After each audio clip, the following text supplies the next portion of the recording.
Hi there. My name is Matthew Taylor, and I want to thank you so much for giving me the opportunity to interview for Crowley ISD as a choir director. A little bit about myself. I was born in Nederland, Texas, which is about 90 miles east of Houston.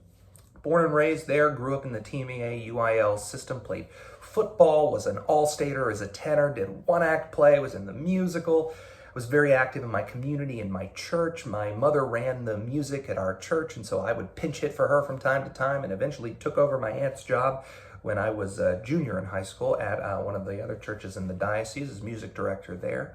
And I was very grateful for those young experiences to sort of be in charge. I was choir president and all that jazz. Anyway, that led to Westminster Choir College, where I got my undergraduate degree in music with an emphasis in musical theater. While I was there, I studied theory and composition and ear training, just like a normal music student. However, I chose to add a lot of other components, such as conducting. I worked under Joe Miller, Joe Flummerfelt.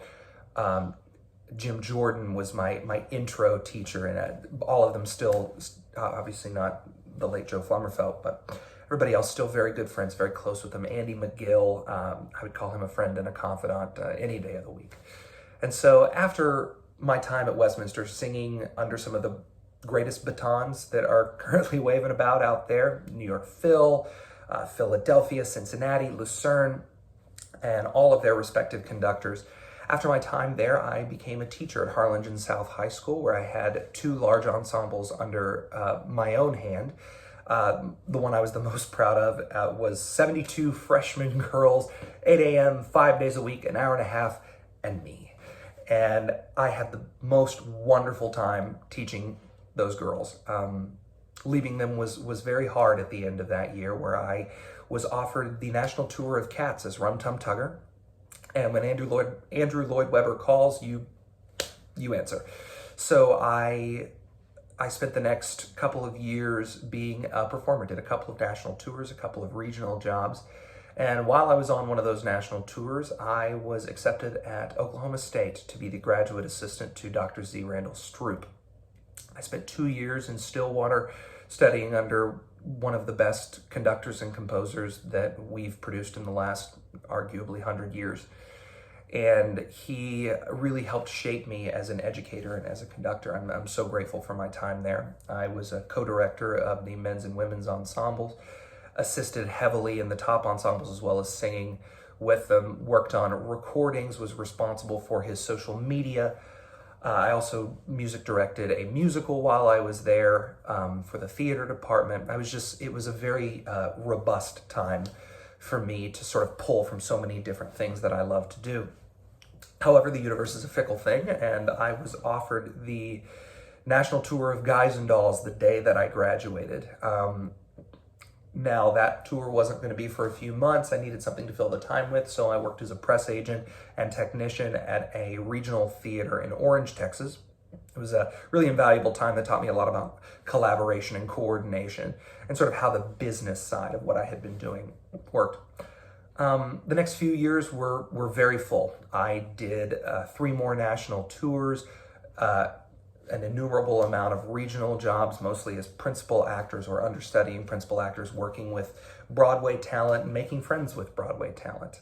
I'm really grateful for that amount of time that I had as a professional. However, that leads us to now. And why now? And I think the logical question, the elephant in the room, is you've had all this success. Why are you applying for these jobs? And why should we hire you? And the truth of the matter is that if you look at everything that I've done while I've been a performer, it's always been education-based. When I was playing the Beast in Beauty and the Beast, I was also directing and music directing 2 full productions for All About Theater in Santa Cruz, California. Or while I was playing Julian Marsh in the national tour of 42nd Street, every other town that we were in, I was teaching a master class or working with a choir, be it at the high school or the local college or whatever that happened to be. My layoffs were spent coaching in Nederland or coaching my friends' choirs all over the state.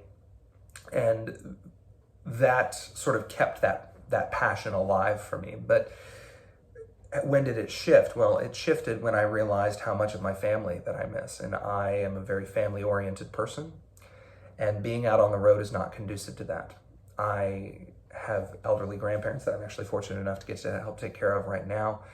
But being closer to them, closer than 1,700 miles away up New York is something that I'm really ready for and something that I've decided. And so the truth of the matter is that I am looking for a place to work and grow for at least the next 10 years. I have no intention of going back.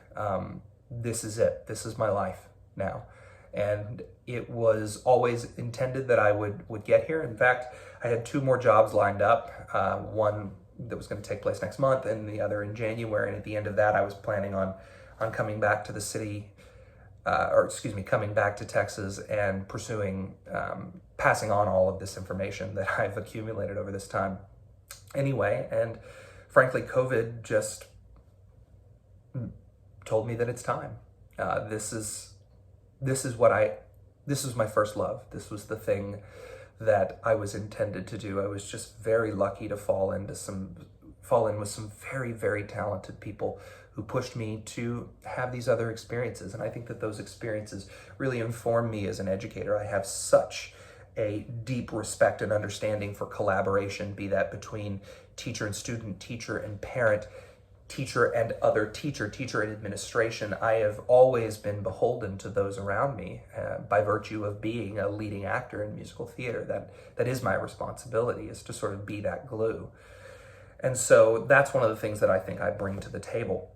How does this apply to lesson planning and whatnot? Well, I think that the way that I lesson plan is from the top down. So I create the program that I want to teach over the year. What's the theme? This year we're going to work on diversity, and we're going to focus on world music and how that can apply and how you hear that in pop music that you're listening to today, which of course gives the students an opportunity to educate me a little bit about what interests them and what they're listening to, obviously within the confines of what is appropriate and what isn't.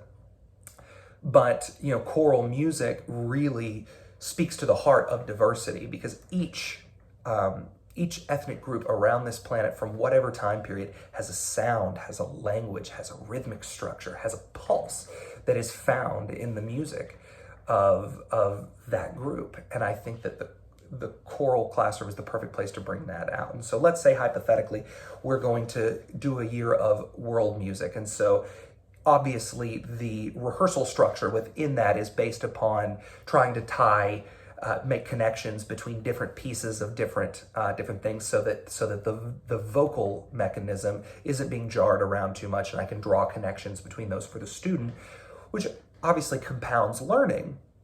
But additionally, it gives me an opportunity, again, to connect what they're hearing in choral music to what they're listening to on the radio, because music has changed, but music hasn't changed. The structure, the ideas, and the sort of, like I said earlier, the pulse of it, that's not really changed much. And so my teaching day always begins with music that connects to their world, because each student, I think, has something that they're listening to or something that they hear, and I want to know what those things are. And that goes to discipline and all of that in the room, because when I'm giving that student that opportunity to educate me, I'm showing respect to that student, and in turn, I require that respect back.